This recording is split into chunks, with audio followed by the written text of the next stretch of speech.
Hallo bei Tivino, heute mit einem richtig virtuosen Winzer, und zwar sein Name ist Thomas Cousinet. Er wohnt in Costa del Segre, das ist nicht weit weg von Barcelona, also im Nordosten Spaniens, und das ist sein 2011er Ausel.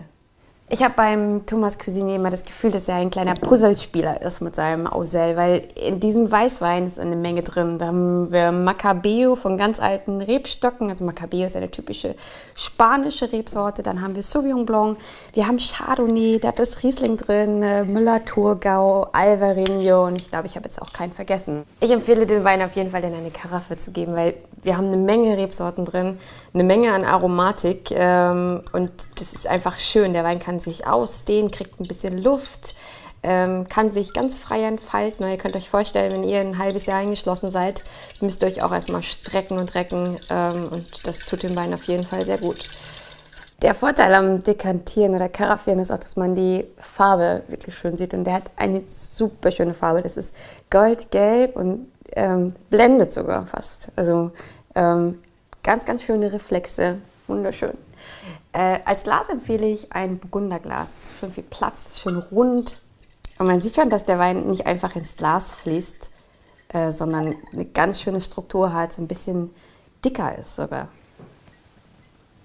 Und beim Geruch, das ist lustig, weil man hat die ganz vielen Rebsorten, jeder hat so seine Berechtigung. Also man hat, wenn man reinriecht, dieses Power-Buttrige vom Chardonnay, dann dieses verspielte Riesling, ein bisschen frische, knackige, mineralische.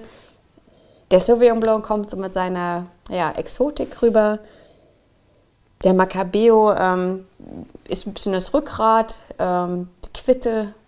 Das ist wunderschön, ganz, ganz toll. Also es ist ein Puzzlespiel, das wirklich schön harmonisiert im Glas. Das ist fantastisch.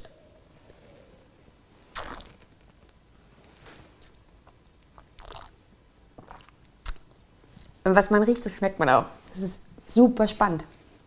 Man hat diese ganz vielen verschiedenen Rebsorten, und dieser Wein kommt in Etappen. Man hat Mineralität, Frische am Anfang, es kitzelt ein bisschen auf der Zunge. Dann kommt der Sauvignon Blanc mit seiner Exotik, Mango, Passionsfrucht, Macabeo und Chardonnay. Kommt zum Schluss mit ihrem reifen Pfirsich, Brioche, Brotnoten. Super spannend. Ein Wein, wo man viel Zeit mit verbringen kann, den man ganz, ganz toll schmeckt, der einfach sehr, sehr lang ist und richtig viel Spaß macht. Der Ausel nimmt euch mit auf eine Reise, auf eine Entdeckungsreise. Gönnt euch den Wein, habt Spaß, er ist wirklich was Besonderes.